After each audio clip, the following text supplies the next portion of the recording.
ஆண்டவரால் ஆசீர்வதிக்கப்பட்ட அருமையான தேவ ஜனங்களே, இன்று நாம் வாசிக்கக்கூடிய தலைப்பு என்னவென்றால் முதுமையில் முழுமை.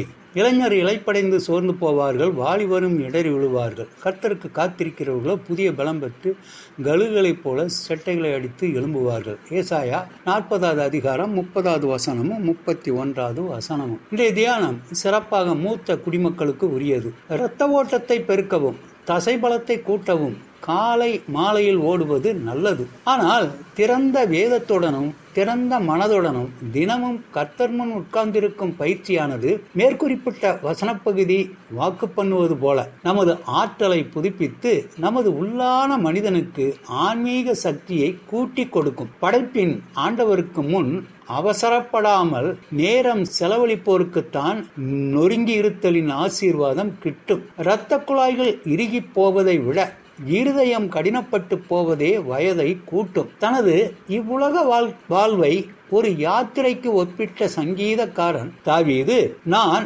பரதேசியாய் தங்கும் வீட்டில் உமது பிரமாணங்கள் எனக்கு பாடல்கள் ஆயின என்று திருவசனத்தை குறித்து அறிக்கையிட்டான். சங்கீதம் 119வது அதிகாரம் 54வது வசனம்.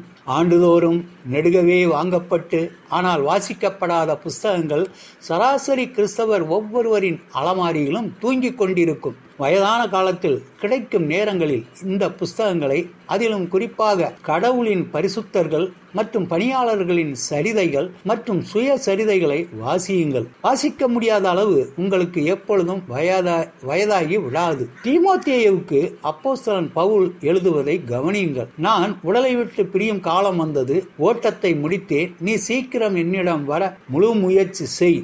மேல் அங்கியையும் புஸ்தகங்களையும் குறிப்பாக தோற்சொல்களையும் எடுத்து வா. 2 தீமோத்தேயு 4வது அதிகாரம் 6வது வசனம், 7வது வசனம், 9வது வசனம், 13வது வசனம். 1931 வருடம் அக்டோபர் மாதம் ஒரு நாள் ஏமி கார்மைக்கேல் அம்மையார் கீழே விழுந்து ஒரு காலை ஒடித்து கொண்டார்கள். ஒரு கணுக்காலும் புரண்டு விட்டது. 36 ஆண்டுகள் இடையராது இந்தியாவில் உழைத்த அவர்களின் எஞ்சிய ஆண்டுகள் படுக்கையிலேயே செலவிடப்பட்டன. படுத்துக்கொண்டே தனது பணியை டோனாவூரில் தொடர்ந்து செய்தார்கள்.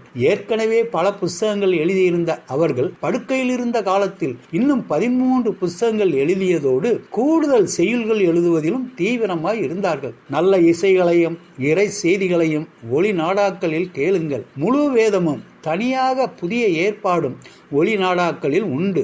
வயதான காலத்தில் சில வேளைகளில் வாசிப்பதை விட கேட்பது சுலபமாய் இருக்கும். அறியாதவர்களுக்கு முதிர் வயது குளிர்காலம், படிக்கிறவர்களுக்கோ அது அறுப்புக்காலம் என்பது ஓர் யூத பழமொழி. நான் பாடி மகிழ்ந்திடுவேன், என் இயேசுவை துதித்திடுவேன், என் ஜீவிய காலமெல்லாம் அவர் பாதத்தில் அமர்ந்திருப்பேன். எழுதியவர் ஆர். ஸ்டான்லி ஆவார். ஆண்டவர் தாமே நம் அனைவரையும் ஆசீர்வதிப்பாராக. ஆமேன்.